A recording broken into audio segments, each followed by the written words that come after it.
My name is Kate Harrell, and I'm the dietitian here at the Oshkosh YMCA. Today I want to talk a little bit about how nutrition can help us in terms of our emotional and mental health during these challenging times.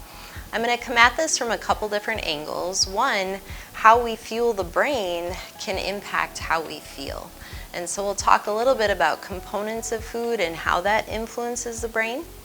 And then I also want to touch on the idea of stress eating or emotional eating, which can really come into play when it gets to isolation, where we have access to a lot of different foods. So let's start with what things can fuel the brain so that we can better work through some of these times. So some components of food, like protein for example, actually help us to build what our brain needs to communicate. So structures, things that we call neurotransmitters, which are sending messages, basically they're chemical messengers in the brain. They're made up of different components from the foods that we eat. And protein is certainly one of those that can play a role. Protein's also very helpful because it can help us feel more satisfied with the meals or snacks that we choose.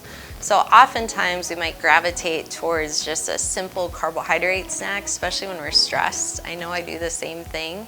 But if we pair a protein with a carbohydrate option, it might leave us feeling a little more satisfied and a little less apt to go after those simple carbohydrates. So one, again, providing structure and material for the brain, but two, helping with that satisfaction side.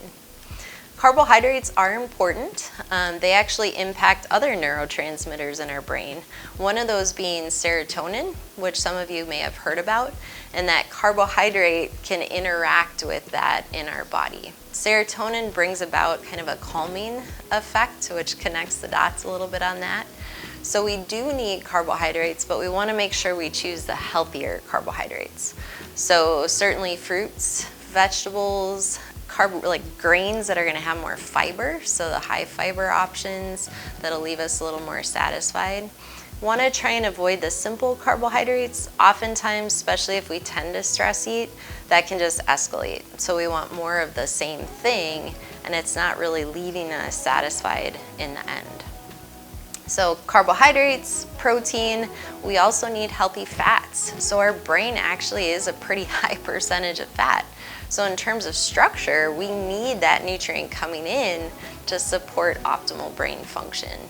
Some of the healthy fats, omega-3 sources, so things like salmon, plant-based sources like flaxseed or chia seeds are options that bring in the omega-3s, and that can help. That's again a component of the brain and what it needs to run optimally. Certainly other options as well. Other healthy fats you might think about, avocados, olives, some of the healthier oils. Nuts and seeds make for a great snack that again can be a little more satisfying than some of the other options. So maybe pairing nuts and seeds with a piece of fruit would be a great way to go on that.